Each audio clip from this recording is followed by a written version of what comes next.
Welcome back, everyone. This is Julie, and this is Two Non-Critics and a Cat. And I'm here today without Justin, but I have Fetz, and I have my sister Martina. Hello. Hey, Hello. How are you guys? How are you? Yalla. good.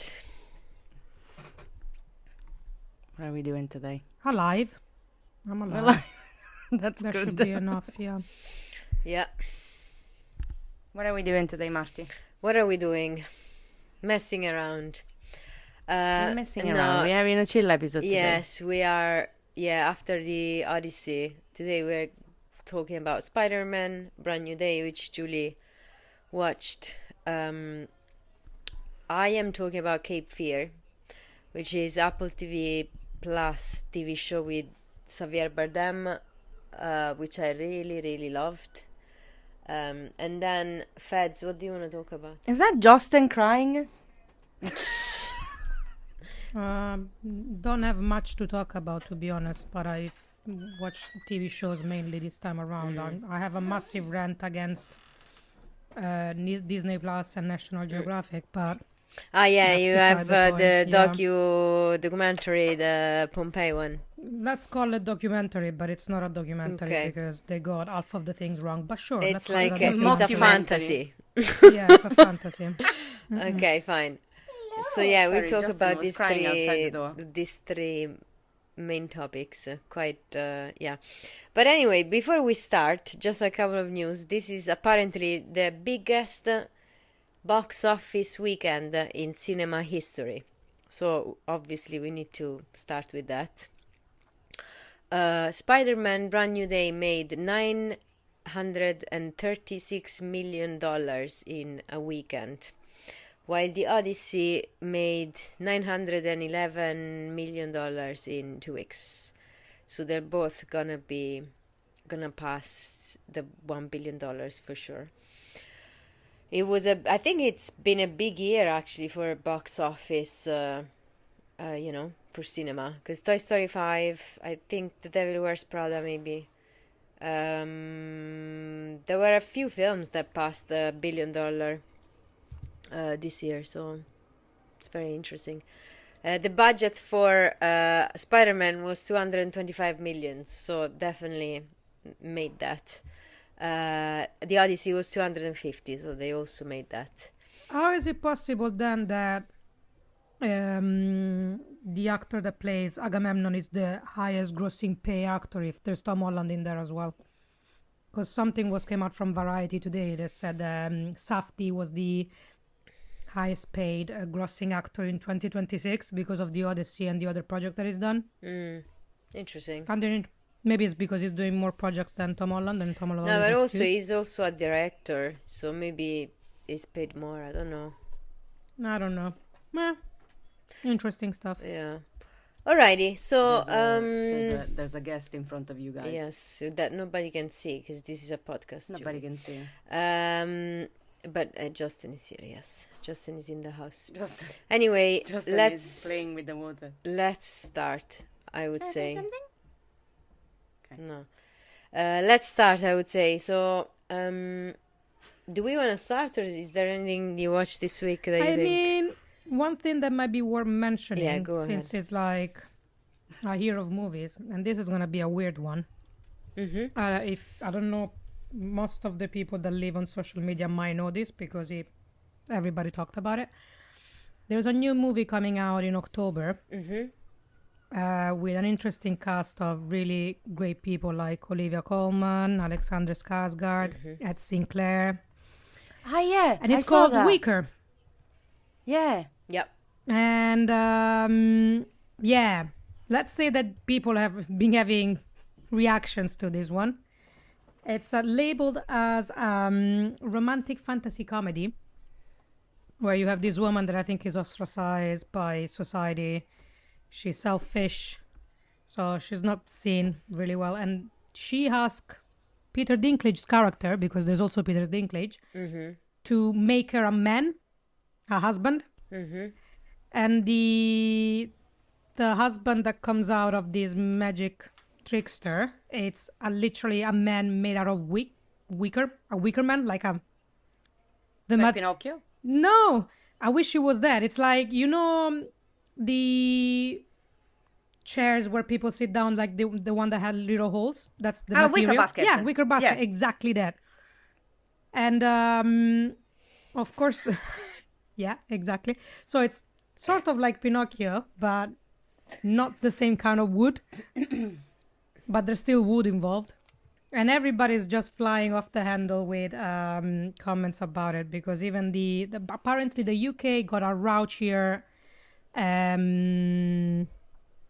Martina, trailer. that was the scariest thing that you ever done. Yeah, exactly. Because we are on FaceTime, and Martina just screen shared the screen. Yeah, because I wanted to show you the face. It was actually quite interesting. It's like, so I think they use the same makeup that they use for in the Wicked Wizard of Oz. It's quite interesting. Because it's not a costume. I think it's all makeup and some CGI. Wow.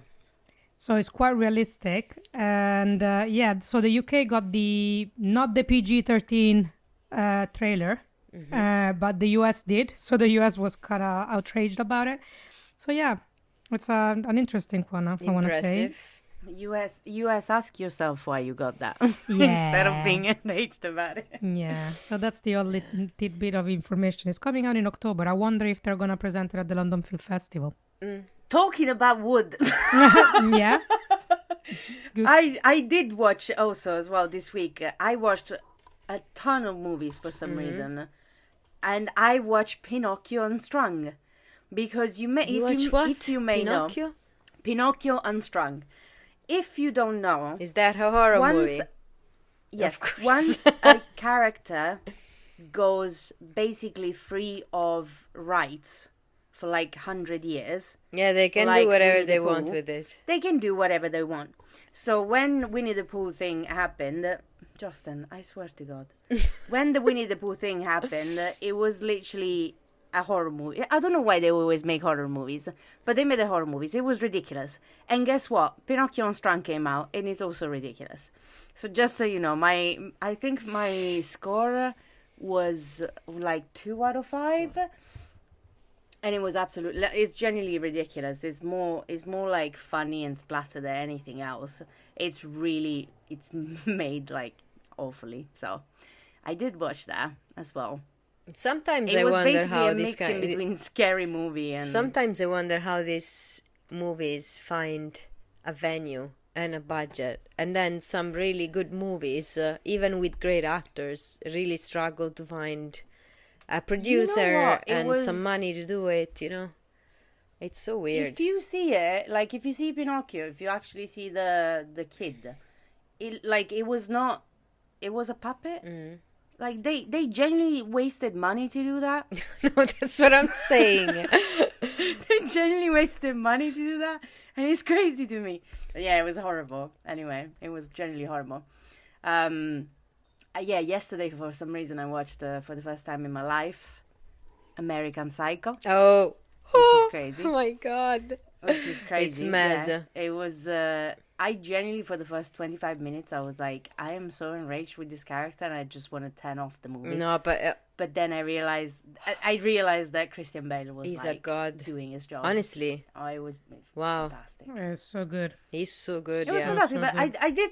I did think at some point that there was going to be like another like plot, another message or anything like that. I was like, is he gonna lose it? Is he gonna lose it? Is he gonna lose it? And then he did lose it, and I was like, oh, okay, so it's just him losing it. I have to say, I don't think I've ever seen a Christian Bale movie that I was like, he's shit. Not the movie. Him. Yeah, no, true. But you know what Christian Bale always does? He's one of the few actors that he's never scared of like taking a role that might like define him for the rest of his life. Because if you think about it, you always think about Christian Bale, yes, as Batman, but then you think of Christian Bale as like, yeah, it's Patrick Bateman, and then it's Christian Bale's like The Prestige or whatever it is. It's like it's always a different character. But you know what? Because I think it's not the character. It's just Justin playing. It's not the character that defines him. It's him that defines the character. Like he makes every character that he plays iconic because he's so great as an actor.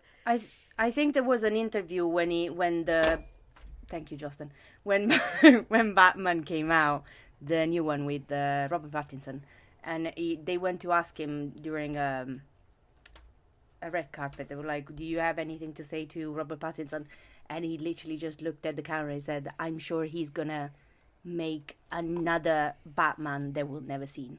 Like, he's very humble. I do love him. Yeah, he's a great guy. And he has no reason to be humble because he's fantastic. And I think it's in Fed's favorite Nolan movie. No, maybe not the favorite, but top 3. Well, The Prestige, yeah. Well, she I don't remember if he was number 1 or number 2. No, number 1, it's always Inception, then Interstellar, Inception. and then I have The Prestige. Okay. I thought Interstellar was your number 1.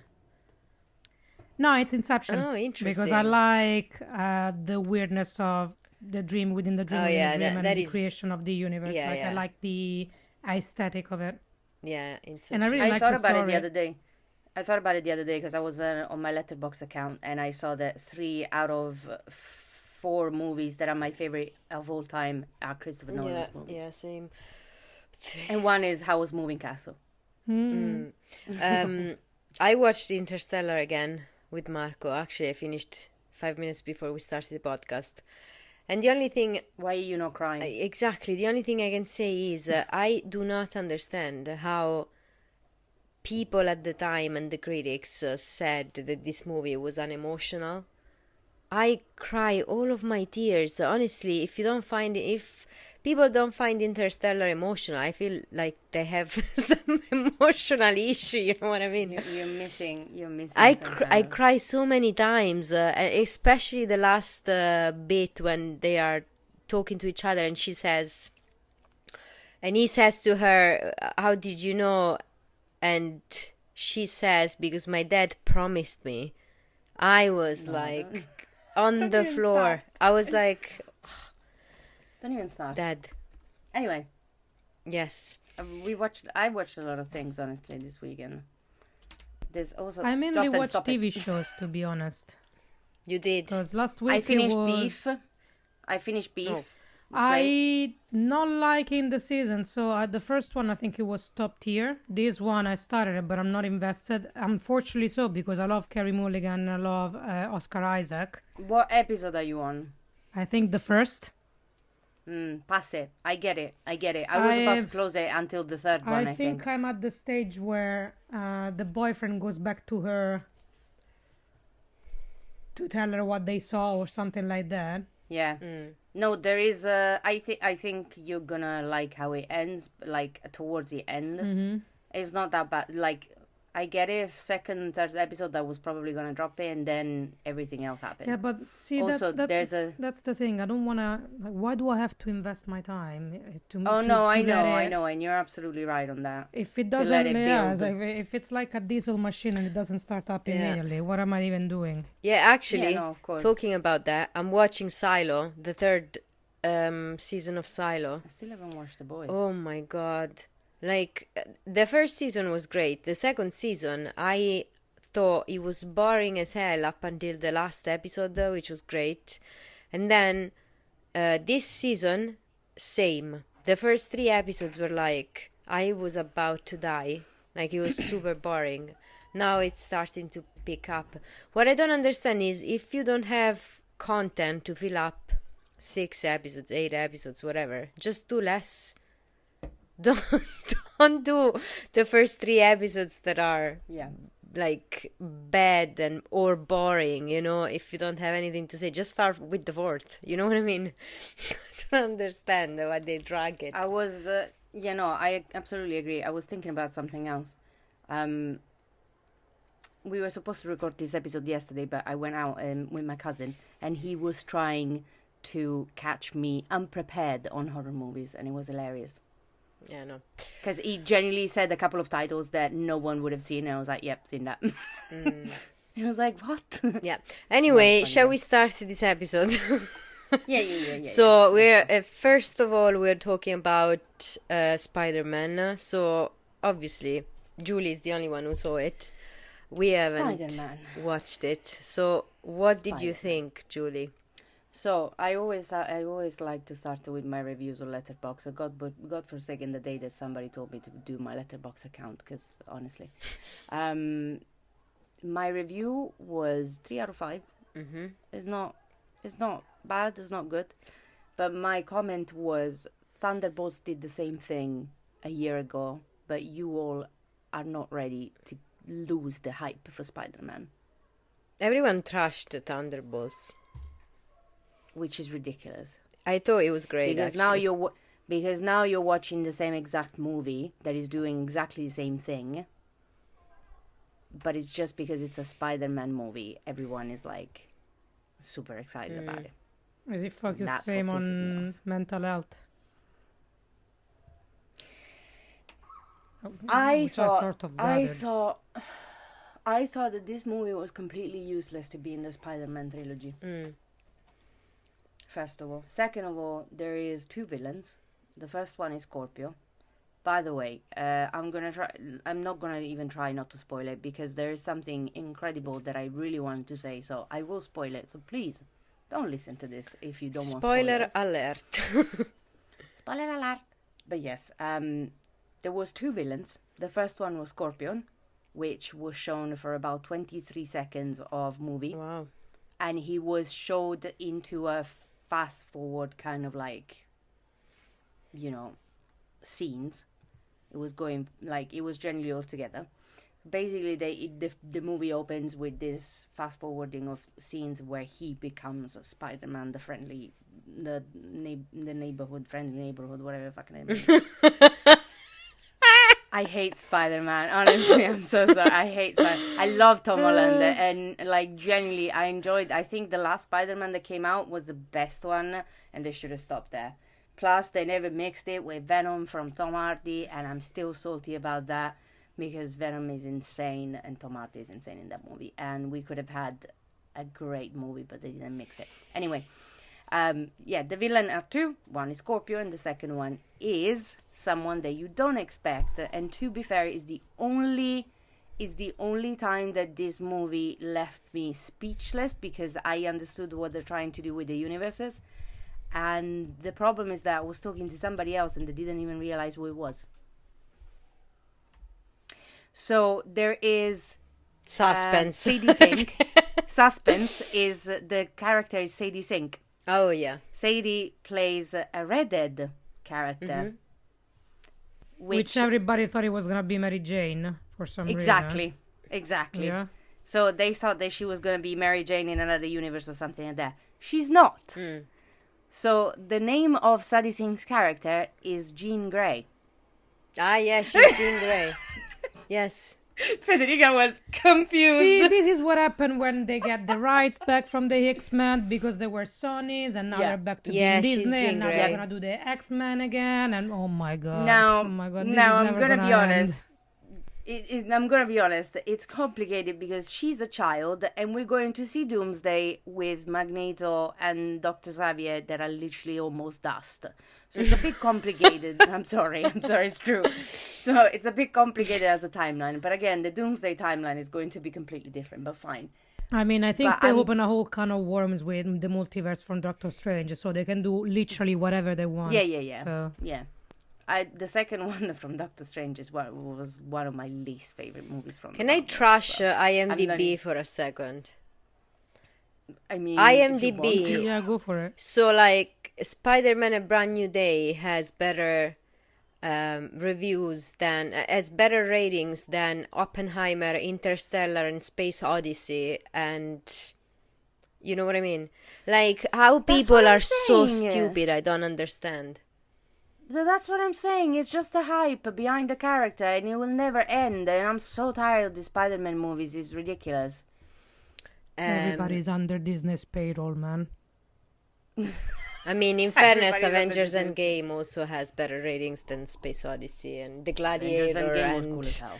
and Oppenheimer and Avengers Endgame was cool as hell. yeah, but not Like we waited 10 not years to for have that a movie. rating higher than than this movie, the movies that I talked about, that I mentioned.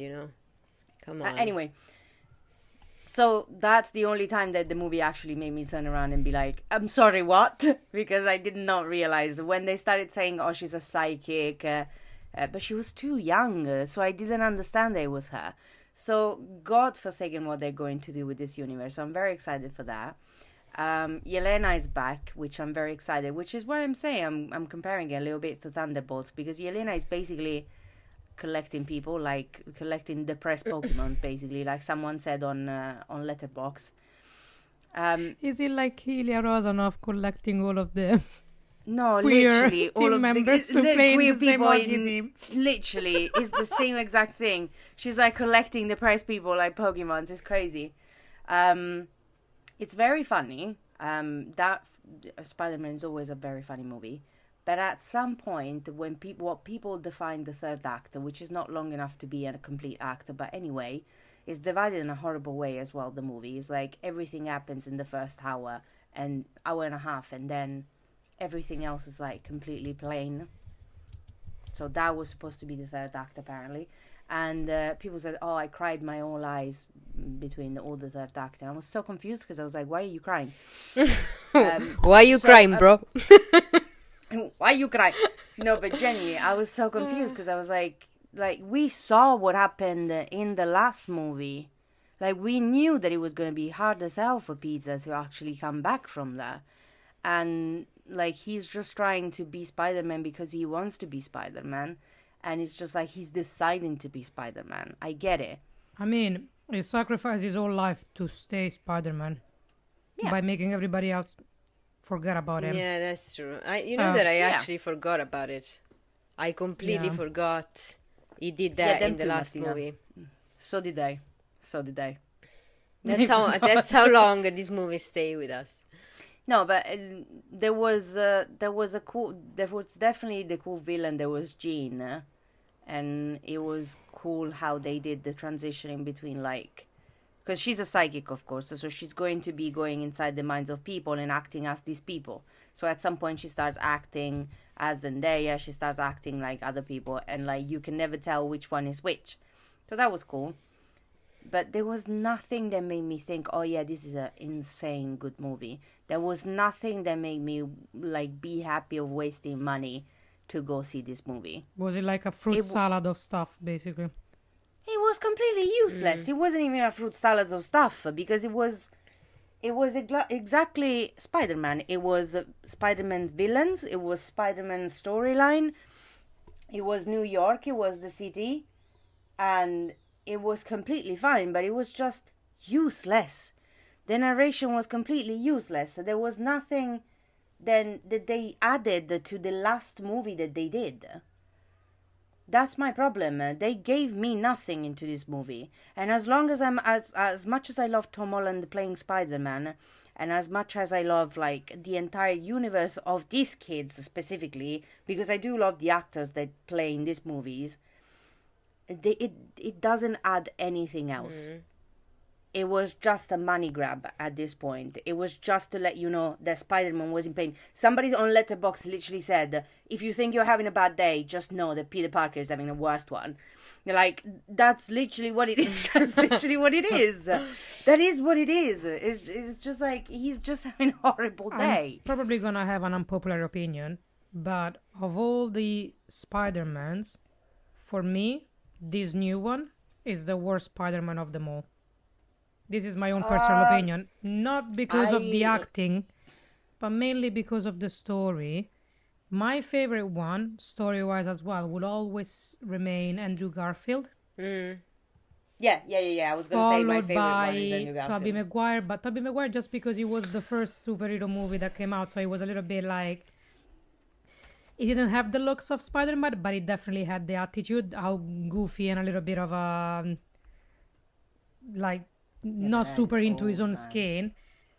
But the one from Tom Holland, I didn't enjoy it, not because of him, but because I never found the story to be quite compelling or having a great traction. I thought that it was an add-on, like, you know, when you get a bonus characters, but you shouldn't be having a main title film if you're a bonus character, you know what I mean? And I still have in my head. No, because he got scouted from Captain America Civil War. Yeah. So he was supposed to be like a side of it, but then of course they made the whole universe. But I feel like but now it's like they enough. left that kind of essence of being a side character, so the story doesn't have a body. So every time. No, but it was a horror movie for me at a certain point when I saw the title that says Spider-Man will return. That was a horror movie. That's what I was about to ask you. Is it gonna be another movie? Well, I hope they intend it as another appear in another movie. In Doomsday. Because if they make a fifth Spider-Man, I will bomb someone.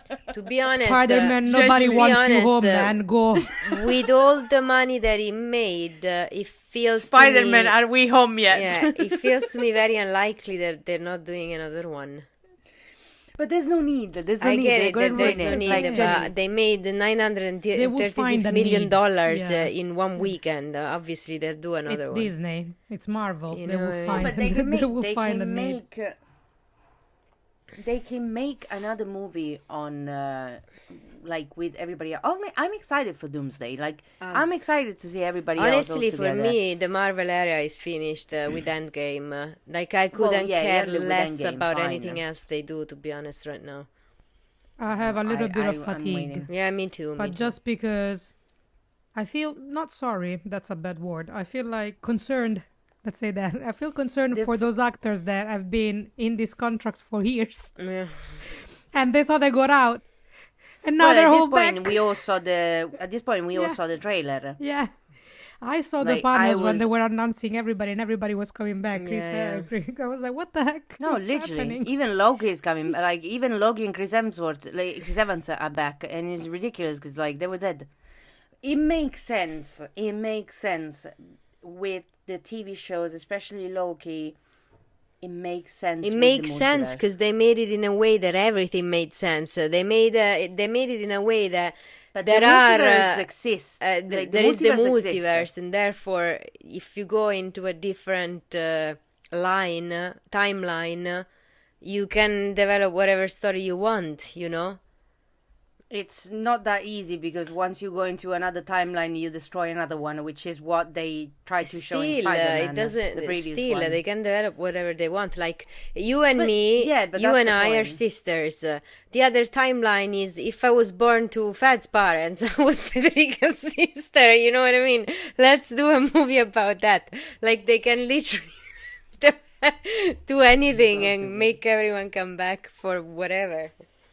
No, but to be fair, even in the comics, the multiverse exists, so they're not getting anything. No, they're not getting they're anything following. New. It's just I found hilarious that they're like an octopus. They seem to latch on to people and never let go. To be honest, after Robert Downey Jr. won the Oscar, to see him go back to do Doom, like Doctor Doom, not even Iron Man, it was a massive disappointment for me. I was like, do you actually have nothing better to do with your talent? Because he is one of the most talented actors out there. Than do Doctor Doom. Like, you know what I mean? Again, that is canon. Tony Stark, in one of the multiverse, is actually Doctor Doom. They didn't do anything new. But still. That is actually canon. Still. Like, don't you have anything better to do with your career? Like, as an actor. I get that. After winning an Oscar, he would like to do it for shits and giggles because I think he loves Marvel. Yeah, like he started the entire Marvel that he feels like a sense of recognition, maybe. Yeah. But I'm like, come on. He spent the whole Oppenheimer campaign, Oscar campaign, kind of not shitting on Marvel, but kind of trying to make people forget that he did that, and now he was a serious actor. You know what I mean? And then the first thing he does after winning an Oscar is going back to do Doctor Doom. I thought it was hilarious, honestly. But anyway, right, this is your opinion. Yeah, no, it was generally like a 3 out of 5, nothing new added, and the worst scene was generally Spider-Man will return. The best scene, the best scene was in between Ned and Spider-Man. Like their friendship is very cute. Yeah, it's always been also because Ned represent kind of the the shabby kind of the comic outsider, relief, yeah, yeah. outsider kind of. No, how do you say it when you are bullied? One is the sidekick. Yeah, and Two also is the outcast. yes, the outcast. Here we go. The Not the outsider, the outcast. Yes. So yeah, obviously, he's the character.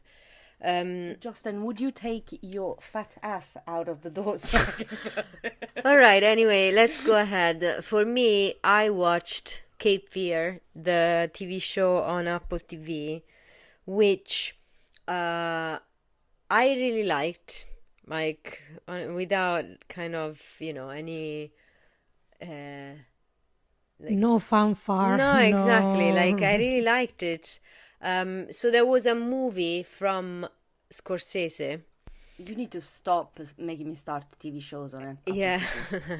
There was a movie in 1991 called Cape Fear, which was directed by Scorsese with Robert De Niro and Jessica Lange.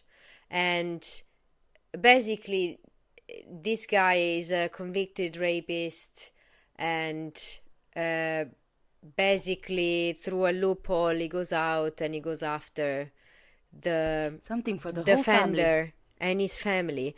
So no, it's not. It's definitely not, and it's not something I would normally watch. It was a joke. It was a Yeah, joke. if you know me, like it's not something I would normally watch, but I did. So in this one, the TV show, Javier Bardem is Max Cady, and he's accused of having killed his wife and unborn baby.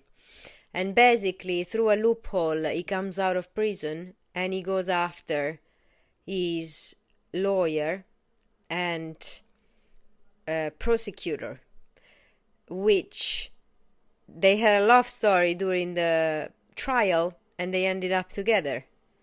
So it's quite, I have to say, I was hooked. It was like, I was hooked. It's quite, it's never boring. It's quite shocking. Every episode there is something that is shocking. There is Amy Adams, that is the lawyer, his defense lawyer. And then there is, oh my goodness, Patrick Wilson? I can't Is it the remember. actor that was playing in Suits? I think so. Yeah, Patrick Wilson, who is Okay. a lot older than he was in Suits. A lot older. Like I didn't recognize him. Like I didn't realize how many years have gone Like since 15. Suits. My God, About 15. he's like a completely different person. Yeah. Very good looking, Oh, wow. anyway. Very good looking. But apart from everything, I don't want to talk about anything except Javier Bardem, because the reason why I was hooked is that he is sensational. Like I've never seen him play an evil character in a movie. Do you ever see 007? No, I didn't.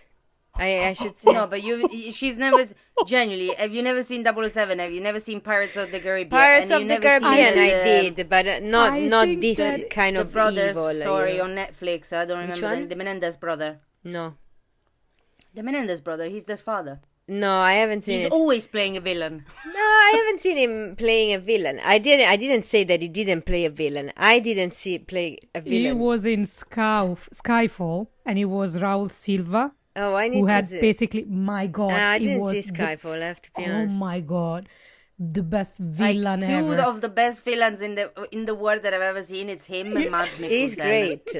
Yes, they're fun. Like, yeah. I was Him and Mads honestly, Mikkelsen are crazy. I was shocked. I was like, because he's got that kind of magnetic power, no? That he's like, in this one, he's a villain, but he's also, you kind of admire him in a way. And you don't admire the character, but you're kind of drawn to him.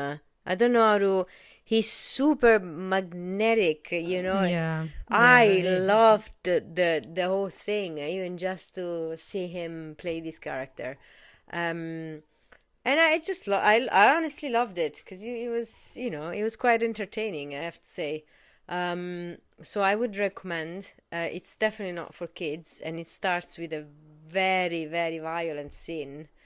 Very, very violent. My God.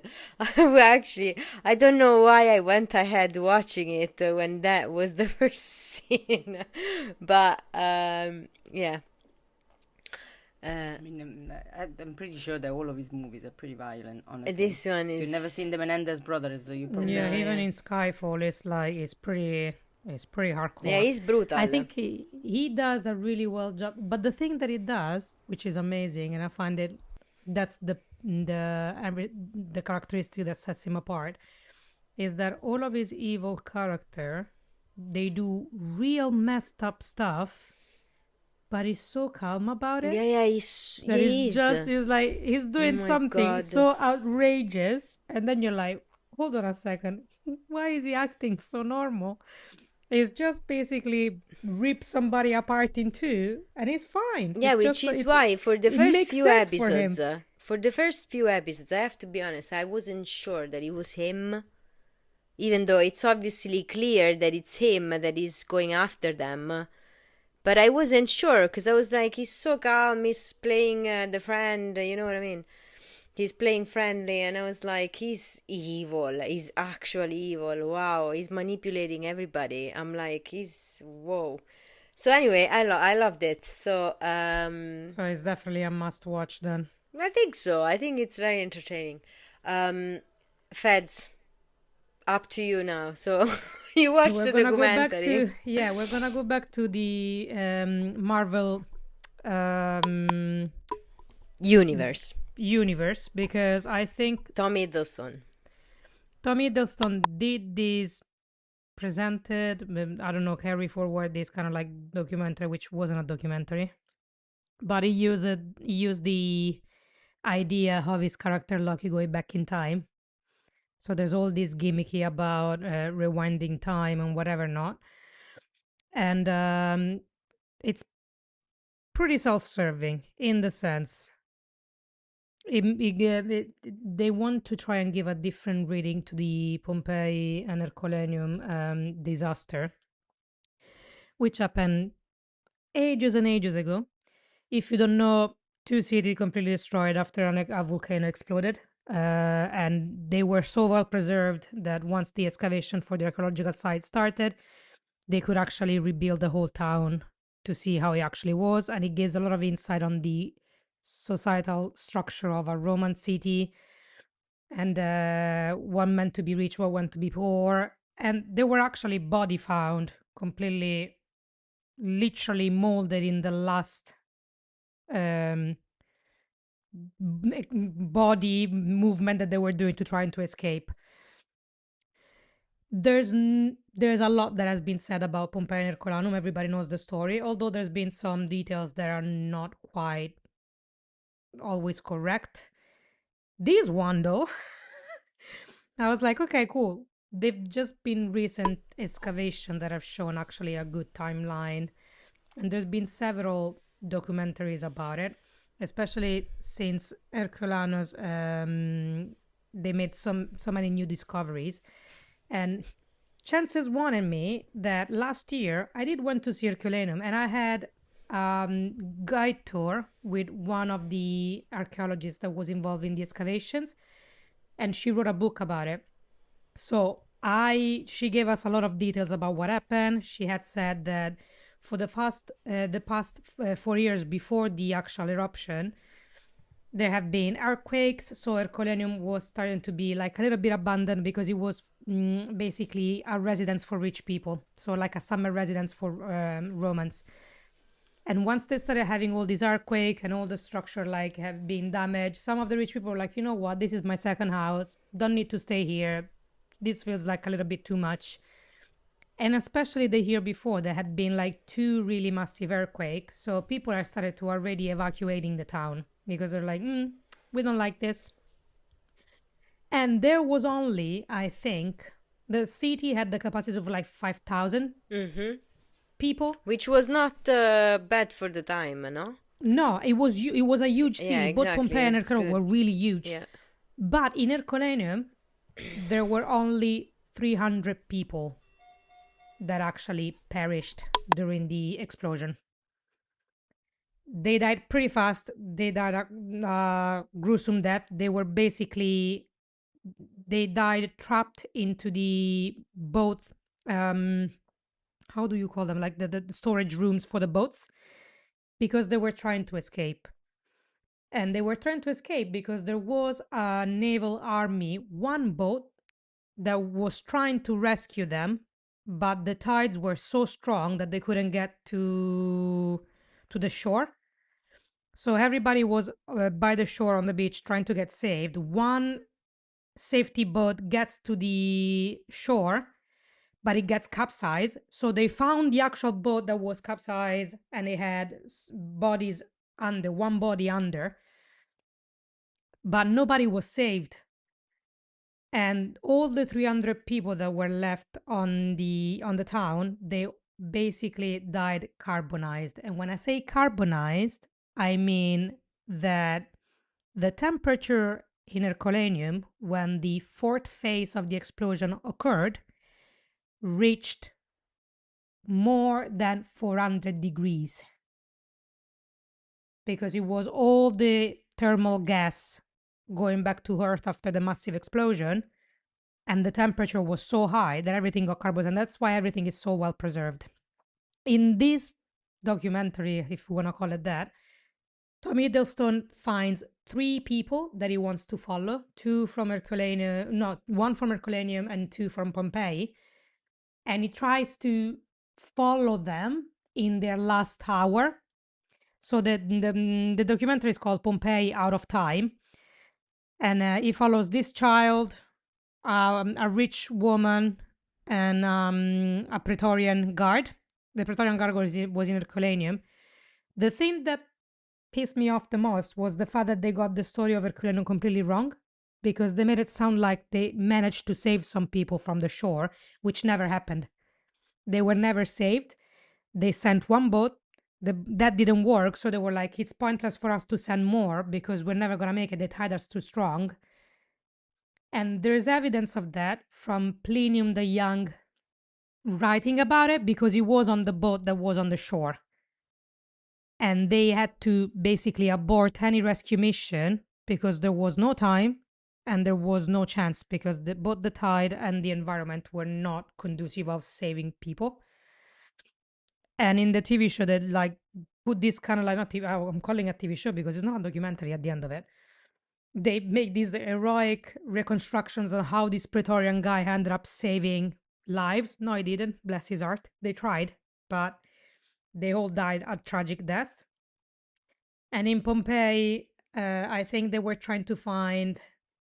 The reason why they made this TV show was because they wanted to give some hope of people surviving such a disaster, which they couldn't, because it all happened early morning in the middle of the night. And it was you're talking quite about one of the fast. biggest disasters about humanity. Like, And it was there's really, nothing. when it happened, it was really fast. Yeah. Also, I have a question. Yeah. Maybe I'm wrong, but I really had the impression that they were selling it as a documentary. Am I wrong, or? No, it is a documentary. Okay. So there's some places where you have a Latin professor or classical study professor that's trying to translate some piece of information to see and identify if there were survivors. So this professor has like a database of all the people that resided in Pompeii, or then trying to reconstruct the database for it. And they're trying to find if they can find any other descendant on the area adjacent that survived after the eruption. And apparently one of the characters did survive. I don't know how. But and you have Tom Hiddleston kind of like flexing his Latin, because he was a classical study. He did classical study in university, so he reads in Latin. He tries to translate. There was like a lot of flexing. He's like literally the only person, English person that studied Latin, because they don't study it a lot here like us. No, it all started because good for them, by the way. Yeah, you see, they show you some videos of the fact that before going to uni, he did some sort of like interrail in Italy or something like that. And he traveled to Pompeii and Herculaneum. So that's where he got the excitement to try and learn Latin. He got curious. So he decided to do classical study. And he says that his experience in Italy, like the journey that he had, is what led him to wanting to become an actor. And I was like, cool story, bro. So he flexes a little bit of the Latin. He does his gimmicky playing games with rewinding time. He talks to other experts, an expert that explains how the volcano exploded, what are the different phases. Even those ones, they were correct, but there's almost never the mention of the fact that in the fourth phase, basically everything gets obliterated because of the heat. It's not just the fact that you had pumice and dust and everything covering the city. It's the heat that carbonizes everything and help preserve all of it. It's like if you put something in the oven and you put it at a maximum. It instantly carbonizes, but you can still see it. Burn it, yeah. Yeah, but it's a different kind of burn because even the wood still has the color. Like there's some of the things that I saw in the Herculaneum Museum. I was like, science is amazing. History is great, but science is even better. The way that some of the materials just were molded and not changed, although you're like, okay, metal will be melting. No, it was so hot and so instant that it just... Yeah, it was the impact. It's frozen in time. It was the impact and the speed with which Yeah. it went so hot. Yeah. And it was frozen in time, and you can still see jewelry well preserved. It's the colors of some of the wooden doors that were still painted. Like it's great to see. It's like frozen in time, but in fire. Yeah, exactly. So you get this kind of like peace and love vibe in the sense, there's still hope, there's survival. But some of the details are not correct. Okay. And I was like, so I wouldn't sell this as a documentary because it can be quite misleading. Is it well done? Yeah. But it's just like well done in the sense that you think they spent a lot of money on it. Production-wise. Yes, here we go. Production-wise, they spend money on it, and the sentiment around it is cute. But I feel like, yeah. But I never heard the word cute close to the word Pompeii. To a disaster, like the idea behind it was like, there's still hope like in human a disaster. disaster. Yeah, there's still hope around disaster. Like there's like humanitarian help and whatever not. And I'm like, yeah, cool, but at least get your facts straight. Oh my god! Like do a little bit of extra research, especially on Herculaneum, because Herculaneum is has even more scope and details to excavate the story, because it was the first one that was impacted because it's right under Vesuvius. So the disaster that happened there, that's why it was and there's so many things that don't get told as well, and I hated it so much because I was like, they could have done so much more. And then you see Tom Hiddleston twisting his finger like if he was Loki in his TV show, Rewinding Time. I was like, dude, what the hell? Why? You were talking about a tragedy. You know what I mean? It's like this gimmick. It wasn't needed. Yeah. Wasn't needed at all. And I get that everything that is attached to Pompeii and Herculaneum sometimes can be quite tragic. But it is a tragic story. Like 2 cities got wiped in the span of a day. Completely. They got frozen in time. People died. And you are rewinding time. And you're rewinding time, and you're making me focus on a kid that oh my god. And some of the acting for the people that were impersonating the Roman characters, I was like, what is this? Why? Why? So I finished. It's 3 episodes. I watched it, and then at the end of it, I was like, okay, never again. Great. Very recommended by Feds. Absolutely. If you have nothing to do and you want some background noise, watch that one, because you're gonna hear if you want background Tom Hiddleston butcher a little bit the Latin pronunciation, but that's fine. That's okay. That's great. Great. So said that I will close this episode. I am going on holidays. for 3 weeks. Martina said bye. So, maybe Fads and Julie will give you some. So we have the full house to talk about. Queer people. Wow. Okay. Hockey. I was trying people. to make it PG. Like, I mean, queer like- people, hockey. I'm gonna be available until the 16th. Here we go. Then after that, You are on your own, Julie. It's just me. Exactly. I'm gonna be talking about my Horror favorite movies. book. No, I'm joking. Yeah. You can make an episode on Justin, and that would be quite a story. oh, one thing, if you are on Disney Plus and you fancy to watch something, instead of watching Pompeii out of time, do watch the last season of The Bear. I actually really liked the way that they Here handled we it. go. Actually, I still have to finish. I that. think Fads, I you love should do that. an episode on the bear because it's quite. Yes, we can. It's quite an important TV show. It won a lot of Emmys and stuff. So Yeah, I think you loved it. should. I loved the ending. I think it was such a good ending, and I really liked it. So yeah, I can definitely work on that. Glorious. They will see you next week. I will not see you for 3 weeks. I will be in the middle of nowhere, and I can't wait. Julie will look after Kiri, Ray, and Justin. I mean, I have 3 kittens, so maybe I can do, at this point, I can just switch it to a video podcast and I can just show the kittens. That's correct. You should. Somebody will definitely be happy about that. Yeah, exactly. Oh, I know. I will be happy about that. Glorious. I'll see you next week. Thank you for being with us. Bye. Thank you. Bye. Which you will not see us next week, but okay.